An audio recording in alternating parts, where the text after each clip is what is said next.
The Very Beginning.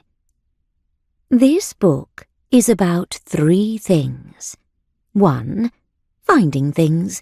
In particular, it is about finding a nun who goes missing, and the 3 small girls called Hannah Kowalczyk, Calla North, and Edie Berger, who set out to find her and bring her home.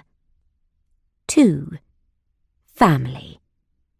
A lot of people think that family is just the people that you are related to, but it is so much more than that.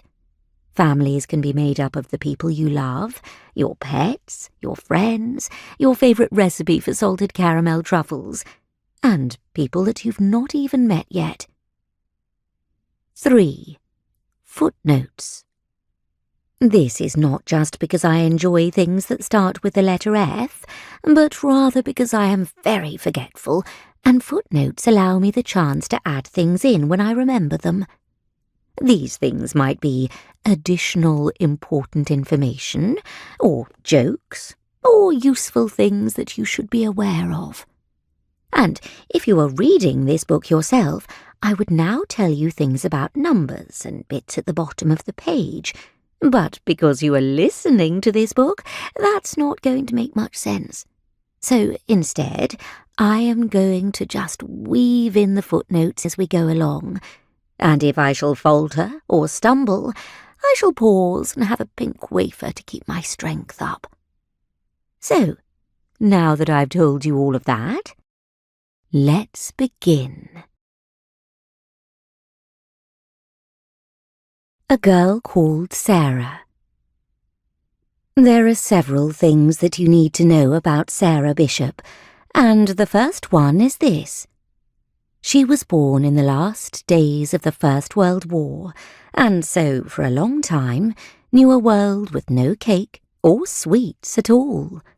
This was because of a thing called rationing. Rationing was when the government gave people a booklet full of small coupons. These coupons could then be used to purchase things and make sure that everybody got everything they needed during the war. The only problem was that when those tickets were used up, people wouldn't have any left until the next ones were given out.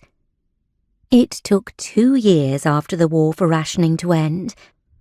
Sarah was 2 when it did, and she watched as all of her neighbours and the people in her town embraced the freedom of a life without coupons and restrictions.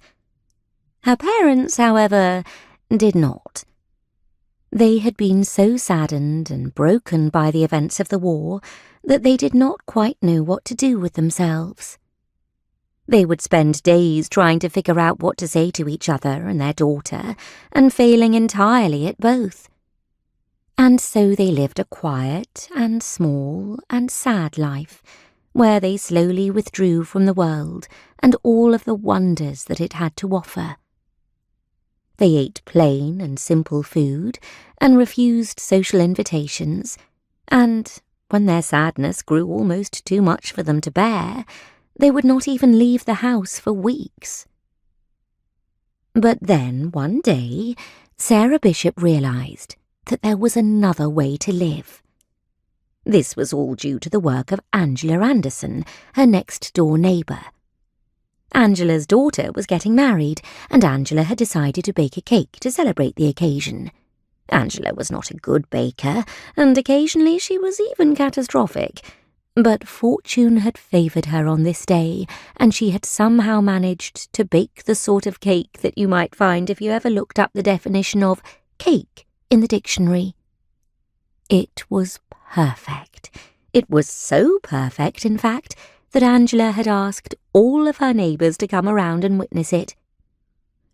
She had rung the doorbell of old Miss O'Hara from number 47, knocked on the door of Mr. and Mrs. Jacobson from number 49, and even though she could not quite believe that she was doing it, she had invited around the strange and never seen out in public Mr. and Mrs. Bishop at number 51. Mrs. Bishop had refused, of course. It was almost instinctive to her now. "I have to look after my daughter," she said, "and cook the supper. Then there's the cleaning, you know,